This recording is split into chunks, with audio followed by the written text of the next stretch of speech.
Hai people, berjumpa kembali di Ngobras, ngobrol asik bersama OPD Kota Semarang. Dari kesempatan kali ini berjumpa kembali dengan saya Hani Nurmalita, kita akan membahas sebuah tema yang sangat menarik karena kita akan menghadirkan pahlawan tanpa tanda jasa, yaitu guru-guru sang pendidik yang mana mereka ini punya banyak inovasi dan juga bisa menjadi inspirasi tidak hanya bagi para siswanya tapi juga bagi para guru-guru lainnya. Tapi sebenarnya kurang tepat kalau disebut sebagai pahlawan tanpa tanda jasa sih. Tapi karena ternyata ini banyak sekali penghargaan yang sudah diraih begitu ya. Dan ya ini mungkin bisa dianggap sebagai sedikit apresiasi dari pemerintah, dari masyarakat juga kepada guru-guru ini ya. Kita perkenalkan terlebih dahulu yang sudah hadir. Ada Pak Selamat Hari Prambudi SPD dari SDN Pakintelan 02. Nah beliau ini menjadi terbaik guru SD Inovatif Nasional Kemendikbudristek 2023. Pak Selamat apa kabar? Baik Mbak Eni, luar biasa. Terima kasih telah diundang. Di sini luar biasa bisa berbagi inspirasi untuk semuanya. Oke, kita sangat menanti nanti banyak cerita yang akan di-share ya Pak ya. Oke, siap. Dan tidak sendirian Pak Selamat kali ini karena juga sudah hadir Bapak Gali Suci Pratama SPD, Kepala Sekolah di SD Negeri Sadeng 03 Kota Semarang. Beliau ini adalah guru inspiratif Kemendikbudristek 2021 dan kemudian menjadi Kepala Sekolah Inspiratif Kemendikbudristek 2022 dan ada lain-lainnya lagi nanti akan kita bahas semua ya. Pak Gali apa kabar?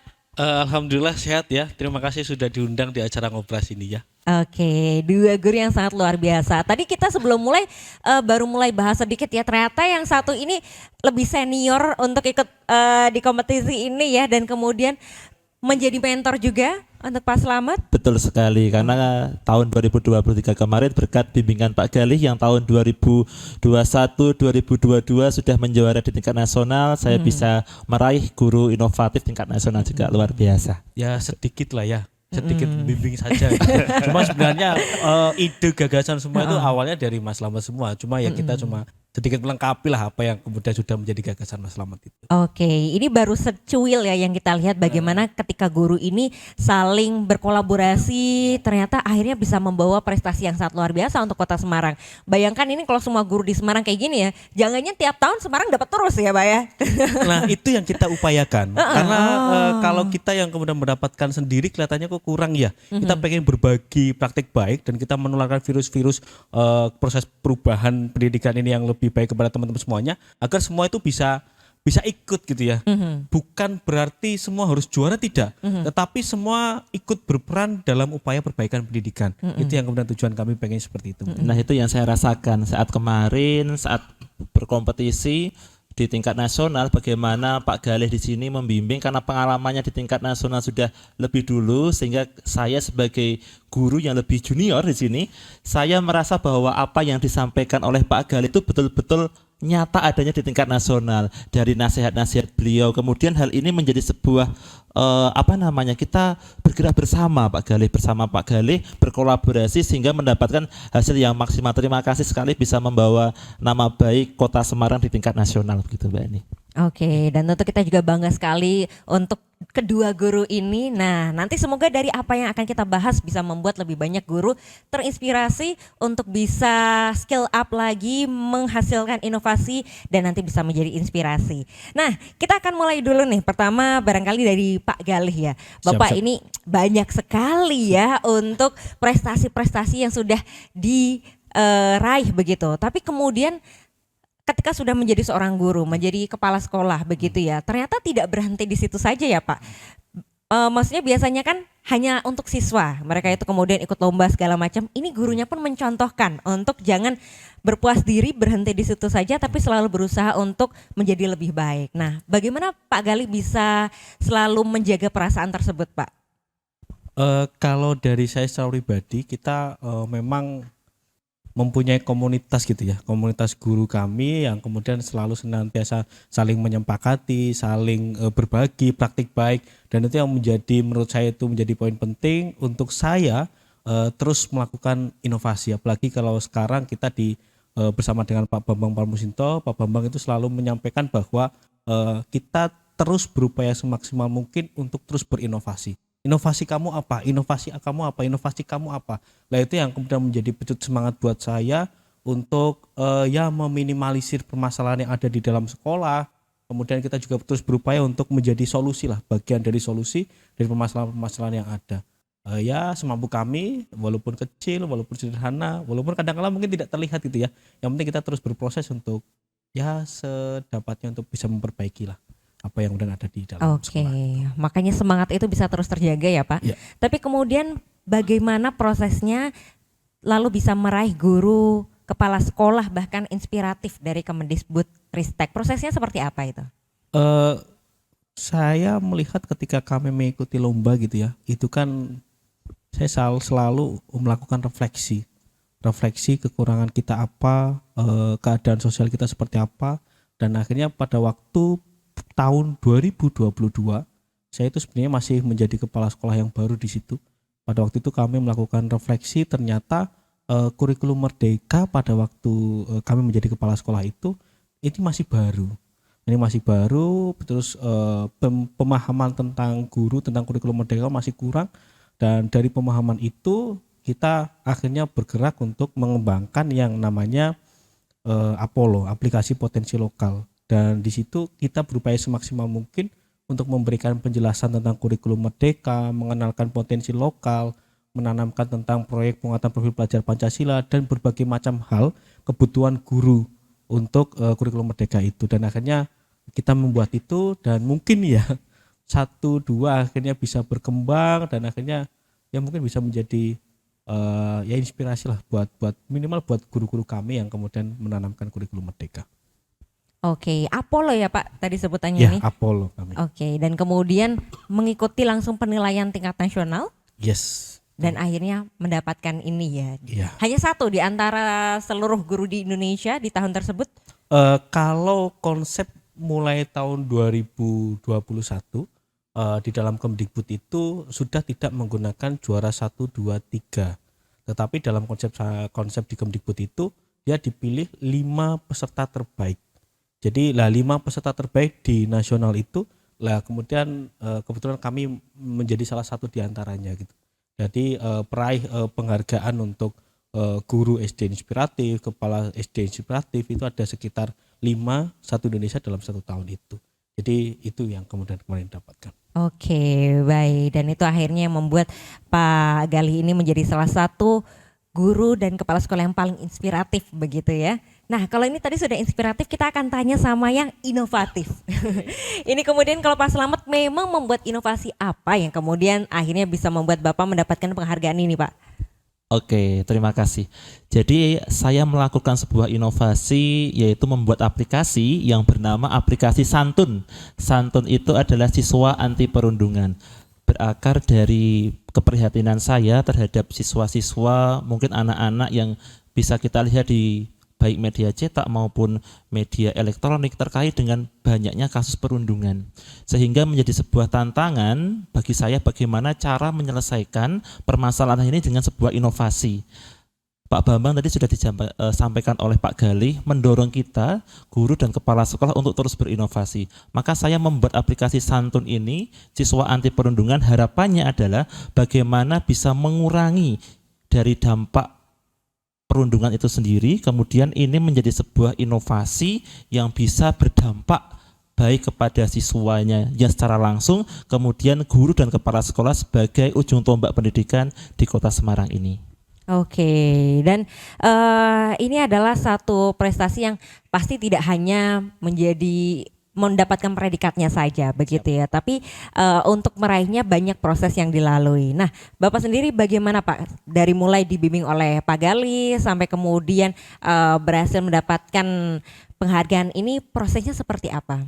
Oke, jadi prosesnya itu dimulai saat Kemendikbudristek mengeluarkan sebuah surat edaran tentang apresiasi di Hari Guru Nasional tahun 2023. Kebetulan di tahun 2023 ini ada sedikit perbedaan daripada di tahun 2022. Karena di tahun 2023 ini melalui Balai Besar Guru Penggerak Jawa Tengah, sehingga ada tahapan yaitu di tingkat provinsi. Nah, kemudian yang saya lakukan adalah bagaimana permasalahan yang ada di sekitar kita ini terkait dengan pendidikan yang saya alami adalah perundungan, maka bagaimana caranya agar terpecahkan permasalahan ini. Oleh sebab itu saya berdiskusi dengan Pak Gali, tercetus sebuah ide bahwa wah ini harus ada sebuah solusi, harus ada sebuah inovasi. Oleh sebab itu saya mengajukan sebuah praktik baik dengan judul implementasi P5 berbasis aplikasi Santun untuk mewujudkan sekolah ramah anak. Harapannya nanti agar sekolah-sekolah adalah rumah kedua bagi anak, yang artinya mereka di sana nyaman, aman dan terlindungi dari segala perundungan yang terjadi untuk peserta didik itu sendiri. Begitu Mbak Ani. Oke, jadi memang berangkat dari permasalahan yang ada di sekitar ya. Dari permasalahan, betul. Dan ini menjadi satu topik hangat baru-baru ini ya. Nanti akan kita bahas lebih lanjut lagi, terutama bagaimana kemudian bullying bisa ditekan dengan adanya aplikasi Santun tersebut ya. Nanti kita juga akan tampilkan untuk e-people, makanya jangan kemana-mana, tetap bersama kami di Ngobras.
Pemerintah Kota Semarang menyajikan sederetan program berkualitas yang tidak hanya menghibur, namun juga menyajikan informasi penuh inspirasi. Ngobrol bersama OPD Kota Semarang, membahas seputar informasi aktual Kota Semarang. Ngobras, ngobrol asik, hadir setiap Senin jam 3 sore. Ngobrol santai, menyajikan berbagai kisah penuh inspirasi. Ngopi, ngobrol inspirasi, setiap Selasa jam 12 siang. Program seputar UMKM Kota Semarang, mengupas tuntas strategi bisnis dan pencapaian. Ini Usahaku, setiap Kamis jam 9 pagi. Menjelajahi setiap sudut Kota Semarang, mengulas sejarah dan kisah lintas generasi. Jelajah Semarang, setiap Jumat jam 9 pagi. Mereview berbagai olahan makanan Semarang, mengulik kenikmatan kuliner Semarang. Kulineran, kulik jajanan Semarang, setiap Sabtu jam 9 pagi. Mengeksplorasi potensi dan keunikan setiap kelurahan di Kota Semarang. Plesiran, perjalanan eksplorasi kelurahan Kota Semarang. Tayang di hari Minggu jam 9 pagi. Saksikan hanya di channel YouTube Semarang Pemkot.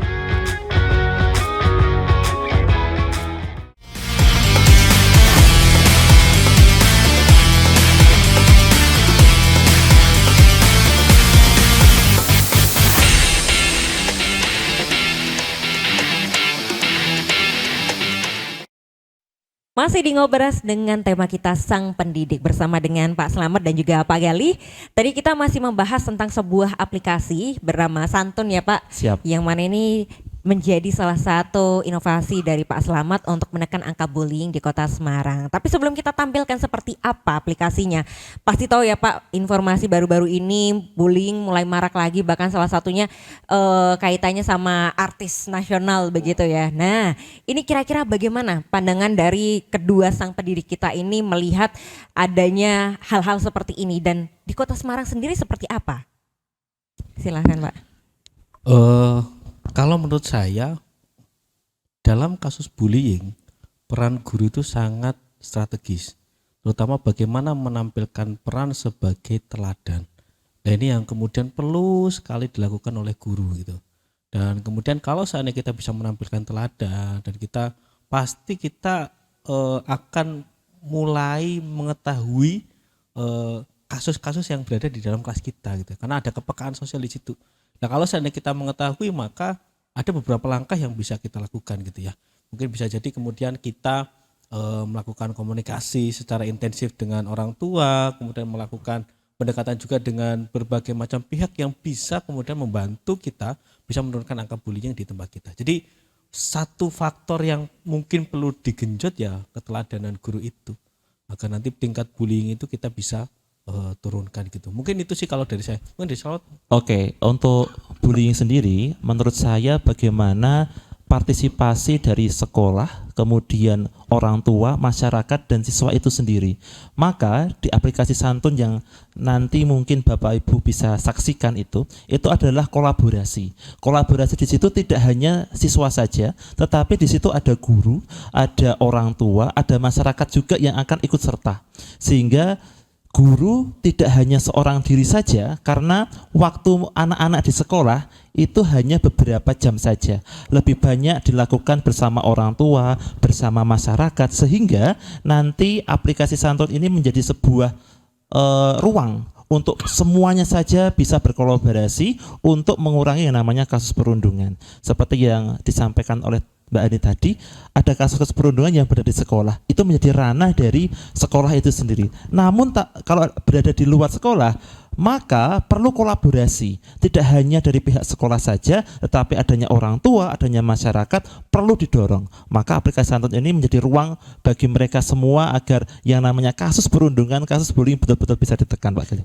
Nah kalau berbicara tentang kolaborasi itu, di kami ada namanya teorinya Ki Hajar Dewantoro tentang trisentra pendidikan.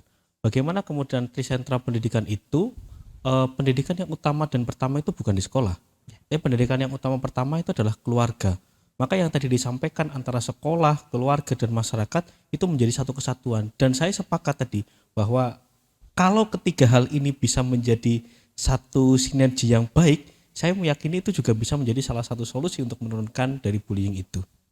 Oke, jadi semua punya peran di situ ya Pak. Yes. Baik memang di sekolah tentu saja guru bisa menjadi teladan, kemudian juga memperhatikan bagaimana sikap murid-muridnya di dalam kelas. Dengan kedekatan tersebut bisa sambil memantau bagaimana perilaku mereka selama bersekolah. Tapi kemudian ketika sudah di luar sekolah, masyarakat pun turut bisa menjadi orang-orang yang mengawasi ya, apalagi orang tua. Jangan lupa untuk selalu komunikasi dengan anaknya, sharing bagaimana pengalamannya di sekolah sehingga nanti bisa ketahuan nih kalau misalnya ada hal yang tidak beres begitu ya. Nah, kita akan saksikan lebih lanjut tentang seperti apa sih aplikasi Santun ini melalui video berikut ini.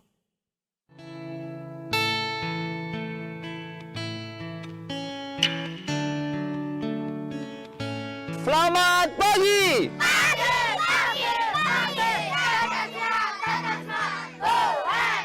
Apa kabarnya hari ini anak-anak?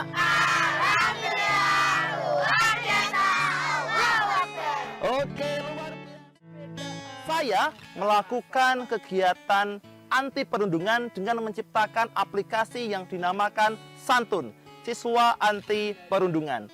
Aplikasi Santun ini memiliki beberapa menu yang beragam, memadukan antara game edukasi, kemudian ada komik, juga ada kegiatan P5 yang mendukung profil pelajar Pancasila. Dan di sini kita lengkapi juga dengan rapor Rapor ini berisi tentang laporan perundungan yang terjadi dan bagaimana kita mengatasinya. Pelapor dari perundungan ini kita jaga kerahasiaannya dan tentu saja kita tindak lanjuti dari hasil perundungan ini sehingga tidak ada lagi perundungan yang terjadi di sekolah. Kita lihat apa yang akan dilakukan oleh Mbak Yara.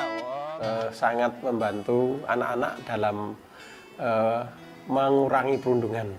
Karena di situ banyak sekali ada contohnya, ada komik, kemudian ada pengetahuan di situ. Sangat bermanfaat, banyak sekali fitur yang bisa kita pakai. Salah satunya itu tentang konseling. Aplikasi Santun itu sangat bermanfaat karena kita bisa belajar tentang bahayanya perundungan. Aplikasinya sangat bermanfaat, menyenangkan, seru, banyak permainan di sana. Saya menerapkan aplikasi Santun ini sehingga antara korban dan pelaku yang melakukan perundungan betul-betul kita selamatkan. Apalagi ini adalah siswa yang menjadi masa depan bangsa.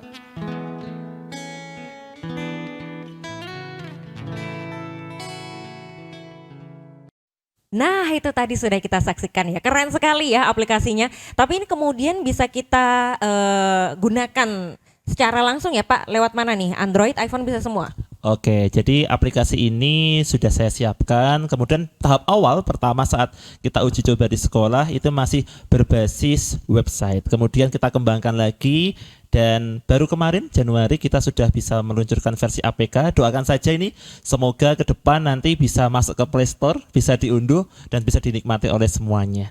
Dan saya harapkan bisa berdampak baik kepada semua sekolah yang bisa mengaplikasikan sehingga yang namanya bullying, yang namanya perundungan betul-betul bisa ditekan, bahkan bisa hilang di satuan pendidikan. Begitu, amin, itu menjadi cita-cita kita semua pastinya ya.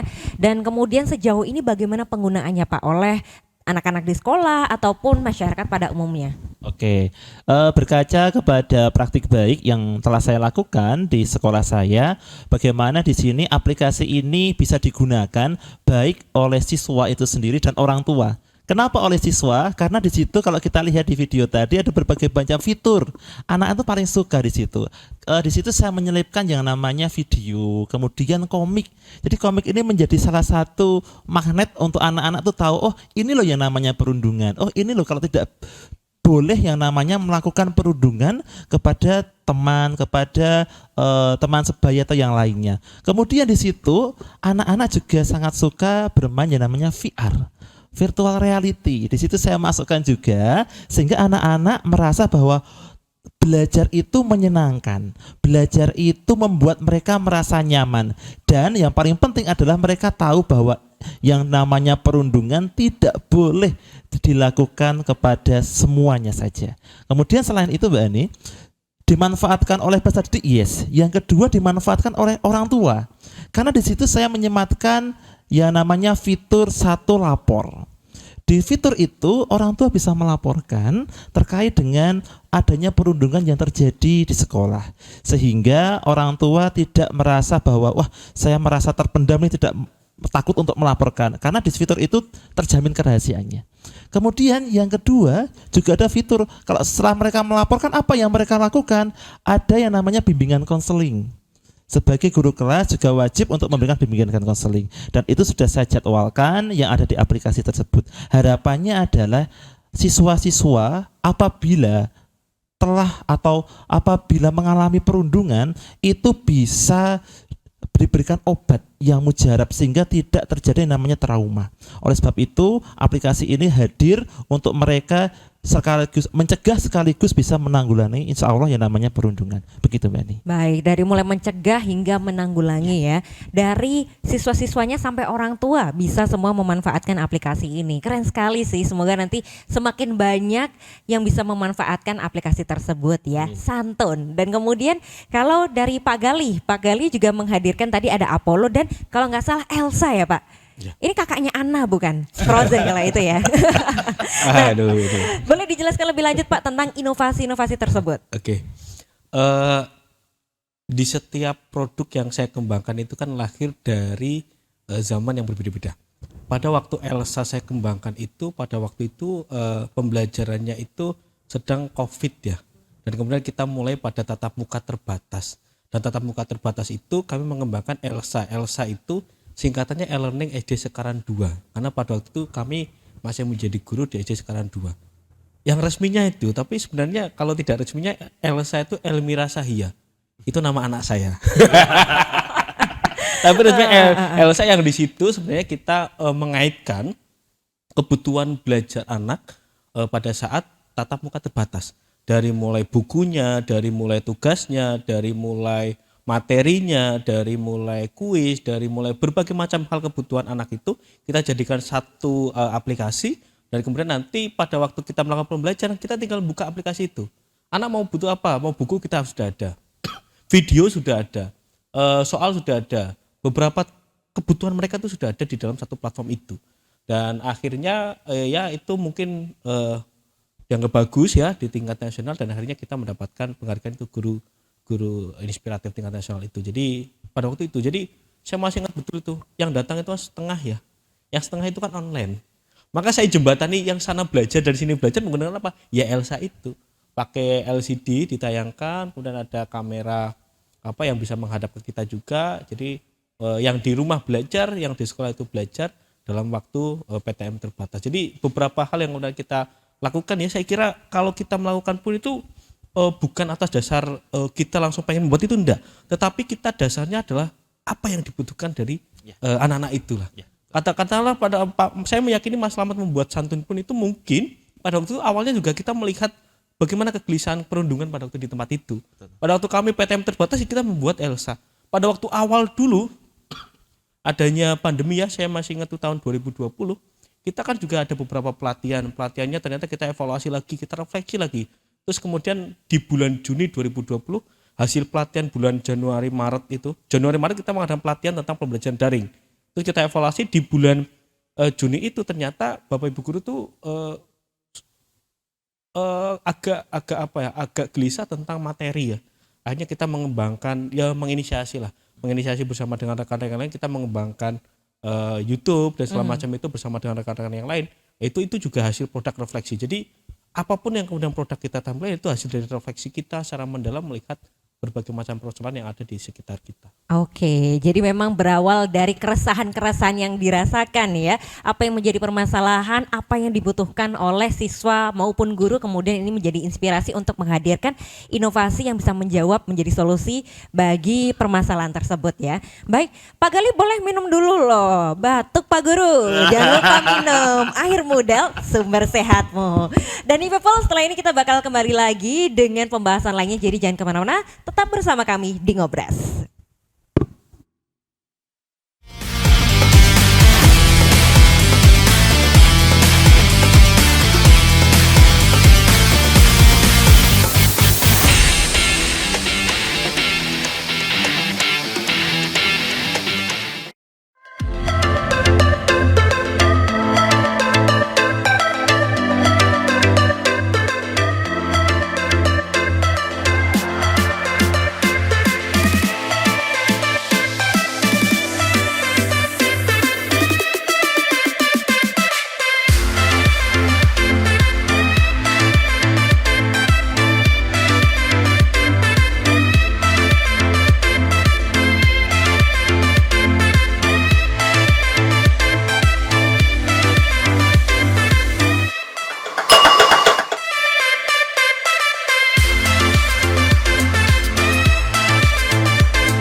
Masih di Ngobras dengan tema kita Sang Pendidik bersama dengan Pak Galih dan juga Pak Slamet. Kita akan lanjutkan untuk membahas kalau tadi sudah terkait dengan apa inovasi dan juga hal-hal yang inspiratif yang sudah dilakukan dan membuat beliau-beliau ini mendapatkan penghargaan ya. Tapi kita tentu tidak hanya melihat ketika sudah mendapatkannya saja. Di belakang layar itu ada satu perjalanan panjang yang harus dilalui pastinya ya Pak. Nah ini ada cerita-cerita menarik gak yang bisa menjadi penggugah begitu bagi guru-guru lainnya untuk nantinya bisa memulai perjalanan seperti Bapak-Bapak, silakan. Ini yang kemudian menurut saya penting ya. Kadangkala itu orang-orang melihat ketika kami sudah mendapatkan kejuaraan gitu. Tetapi mereka lupa bahwa di titik kejuaraan itu kita raih, ada perjuangan-perjuangan yang mungkin tidak bisa dilihat. Semacam kita pada waktu di kepala sekolah inspiratif itulah. Kami saat itu sedang mengikuti diklat calon kepala sekolah yang tugasnya juga begitu banyak. Pada waktu guru inspiratif. Pada itu kita sedang diklat calon kepala sekolah pada waktu guru inspiratif itu, dan deadline-nya itu jam 12 malam. Akhirnya saya bersama dengan tim itu kita rapat di salah satu tempat di Gunung Pati, di salah satu kafe ya. Dan kafe itu tutup sekitar jam 10:30 lah gitu. Tutup gitu. Padahal kami jam 10:30 itu belum selesai untuk melakukan editing video gitu. Kan ada videonya. Akhirnya sampai jam 11 semua sudah mati lampu semua. Dan kita harus bergelap-gelapan untuk bisa menyelesaikan proses pendaftaran gitu. Ya itu salah satu lika-liku yang kemudian kita lakukan. Jadi kita mengirim itu jam 12 kurang seperempat lah sebelum penutupan itu. Dan itu juga luar biasa sekali karena ada hujan, ada yang macam-macam lah itu yang kemudian tantangan kita. Jadi saya cuma pengen menyampaikan bahwa di setiap penghargaan pasti ada perjuangan di sisi itu. Dan kalaupun kita tidak berhasil, kayak kami pun bukan berarti itu ketika lomba itu menang, tidak ya. Mungkin satu menang gitu ya, tapi mungkin beberapa kali juga kadangkala kita kalah, tapi kan teman-teman mungkin tidak begitu tahu gitu ya. Jadi kita tahunya pada waktu menang saja. Dan saya meyakini bahwa ketika kejuaraan itu hanya gantian. Jadi mungkin sekarang saya, besok itu siapa, besok siapa. Jadi hanya gantian saja. Yang penting kita punya niat untuk terus berinovasi, tidak usah mengharapkan juara. Yang penting kita inovasi terus, dan setiap karya yang kita buat pasti ada jodohnya masing-masing. Entah saat ini atau di masa datang, saya meyakini itu. Maka itu yang selalu saya bagikan kepada teman-teman, berkarya saja. Nggak usah mikir juara gitu. Setiap karya ada jodohnya masing-masing. Itu saya kira. Oke, jadi karena tujuannya adalah untuk menghasilkan karya ya, bukan untuk meraih penghargaannya. Ini menjadi satu bonus begitu ya. Oke, dan pasti apa yang diraih ini tidak hanya kerja keras usaha sendiri saja, tapi banyak juga dukungan di belakangnya ya. Kalau Pak Slamet bagaimana Pak? Oke, ini juga ada cerita menarik nih Mbak, ini luar biasa. Jadi saat hari terakhir, saya masih ingat sekali itu hari Minggu, kemudian saya mengunggah. Terakhir itu pukul 23.56, ditutup pukul 24.00. Kemudian ada hal yang menarik, karena apa? Karena saat saya proses untuk membuat karya saya itu, kebetulan orang tua saya dari Purworejo. Saya harus pulang ke Purworejo karena orang tua saya berangkat umroh. Hari itu juga saya masih ingat, hari Minggu saya setelah selesai orang tua sudah berangkat umroh, saya langsung Minggu pagi saya sudah langsung kembali ke Semarang menyelesaikan apa yang ingin saya lakukan, yaitu menyelesaikan praktik baik dan mengunggahnya. Nah, alhamdulillah sekali itu mungkin karena doa orang tua ya Mbak Ani ya, saat di Tanah Suci itu luar biasa doa orang tua, sehingga saya mendapatkan yang terbaik baik di tingkat provinsi dan di tingkat nasional. Itu di bulan Oktober. Kemudian hal itu berlanjut lagi di bulan November. Karena di bulan November setelah saya menjuarai di tingkat provinsi, satu minggu sebelum saya berangkat ke tingkat nasional, saya masih ingat sekali dipanggil oleh Kabid GTK dulu Bu Aning. Kemudian beliau mengatakan bahwa, Mas, selamat, jenengan mendapatkan hadiah umroh di bulan November. Karena Oktober saya memberangkatkan orang tua saya umroh, kemudian saya diberikan hadiah di bulan November. Itu luar biasa, saya sampai terharu. Bu, saya merasa tenang Bu, ini Betul ini Ki. Iya Mas, betul. Dari Bu Ita, Bu Wali, jenengan tanggal 26 November itu mendapatkan hadiah umroh. Jadi waktu itu saya sujud syukur, alhamdulillah, terima kasih ya Allah, saya diberikan kesempatan diundang menjadi tamu Allah di sana. Saya luar biasa sekali. Jadi itu luar biasa, salah Mungkin satu menjadi satu tambahan dari part bagiannya tadi tentang umroh ya. Iya. Jadi Mas Slamet itu berangkat umroh itu dia setelah selesai menjadi juara nasional tanpa pulang ke Semarang. Jadi dia itu di Jakarta stay 1 hari, barang-barangnya saya tidak tahu ya. Tiba-tiba dia dari Jakarta langsung ke Arab Saudi dan itu setelah mendapatkan penghargaan nasional. Persis itu. Persis ya kan, betul ya? persis di Betul, tanggal karena- 26 November. Betul, iya. Wah, luar biasa sekali. Semoga ini menjadi satu hal hadiah kecil dari pemerintah Kota Semarang begitu ya, yang nanti bisa membuat para guru-guru ini lebih bersemangat dan merasa menjadi satu bagian penting bagi masyarakat di Kota Semarang, karena tidak hanya bagi siswa-siswanya tapi juga memberikan inspirasi bagi yang lainnya begitu ya. Dan barangkali ini juga karena niat tulus, niat baiknya Pak Slamet ya untuk kemudian bisa mengumrohkan orang tuanya, akhirnya dibalas pula begitu ya Pak. Alhamdulillah. Semoga nanti bisa menginspirasi yang lainnya ya. Dan nah ini setelah para juara-juara ini berhasil mendapatkan penghargaan-penghargaan, kira-kira tahap selanjutnya bagaimana ini Pak untuk bisa mengajak guru-guru lainnya bisa menghasilkan karya dan juga inovasi? Apakah mungkin punya grup tersendiri atau mengadakan seminar atau apa? Silakan. Kalau kami ya, kebetulan kami juga punya komunitas yang bersama, jadi harapan kami ke depannya kita bisa mendampingi, bisa berbagi praktik baik, biar nanti tidak hanya yang kemudian kita pengennya kita yang kita rasakan itu bisa dirasakan oleh teman-teman yang lain gitulah. Jadi kita posisi sekarang yang paling tidak ya berupaya semaksimal mungkin membuat sebuah ruang-ruang belajar, ruang-ruang diskusi buat teman-teman guru-guru muda gitu. Karena saya meyakini bahwa anak muda itu tidak bisa dipaksa untuk berbicara tentang pengalaman. Anak muda itu dia pasti punya gagasan, ide yang kadangkala kalau tidak punya forum, tidak ada ruang diskusi, dia itu terkendala di satu tempat katakan. Maka kita perlu untuk membuat suatu ruang-ruang diskusi untuk guru-guru muda di Kota Semarang, dan kita akan berbagi praktik baik, menebarkan semangat. Dan harapan kami, dan kami juga sudah berbicara dengan Dinas Pendidikan, tahun depan ataupun ke depan itu banyak guru-guru muda di Semarang yang semakin semangat untuk berkarya dan bisa endingnya bisa membawa nama bukan hanya dirinya, bukan hanya sekolahnya, tetapi membawa pemerintah Kota Semarang di level yang lebih tinggi, baik itu nanti nasional ataupun di ajang-ajang internasional. Karena saat ini pun ada beberapa ajang internasional yang sudah ada juga. Jadi itu yang kemudian kita pengennya ke sana. Dan itu tidak bakal diraih kalau seandainya kita sendiri. Kita harus kolaborasi, kita harus membuka pikiran, membuka dunia global seperti apa, dan kita harus banyak diskusi lah.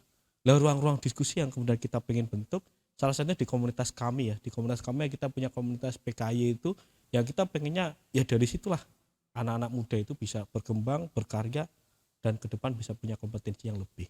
Saya kira itu. Nah itu gayung bersambut dengan bagaimana kita guru, ada nama guru penggerak. Jadi guru penggerak itu ada tergerak, bergerak, dan menggerakkan. Bagaimana poin yang terakhir ini kita di fase yang menggerakkan. Kita punya namanya komunitas belajar, kita punya kanal KKG, MGMP. Nah itu menjadi salah satu lahan kita untuk saling berbagi. Kita maunya agar apa? Ilmu yang kita punya ini sedikit bisa memberikan manfaat yang positif kepada teman-teman, sehingga nanti kita semuanya bisa bergerak bersama, tergerak, bergerak, dan menggerakkan, begitu.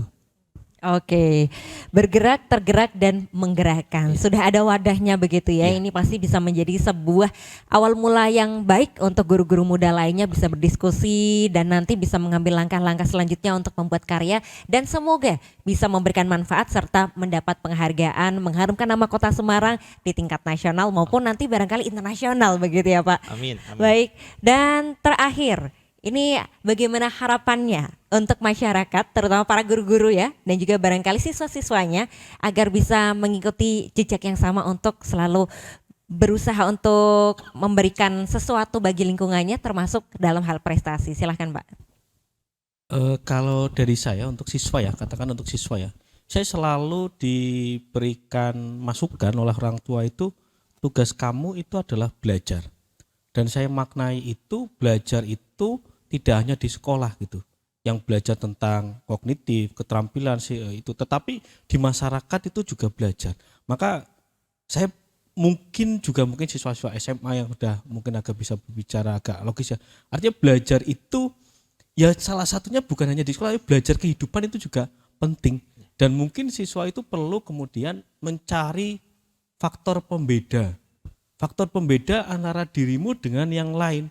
Artinya potensi di dalam diri itu benar-benar ketahuan di mana, dan itu harus fokus, ditelateni untuk terus dikembangkan, dan endingnya itu sebenarnya dalam porsi sekolah itu kan bisa kemudian dia mendapatkan penghasilan dan segala macam. Tapi awal mulanya adalah dia harus mencari faktor pembeda itu. Nah, faktor pembeda itu didapatkan tidak hanya di sekolah, tetapi juga belajar tentang kehidupan.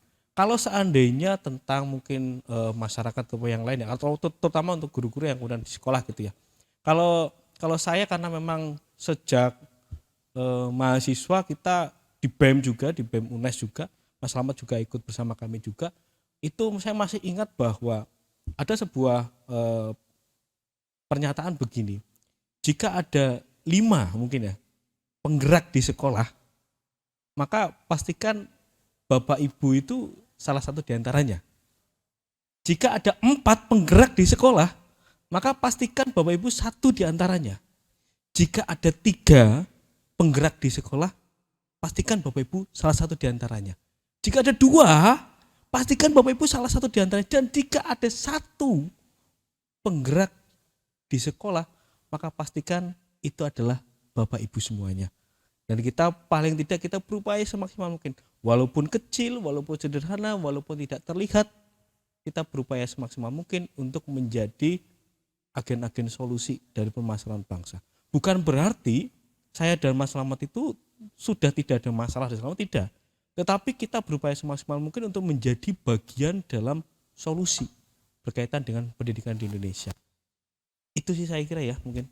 Oke, kalau dari saya sendiri, saya mengenal falsafah Jawa, urip kudu urup. Artinya apa?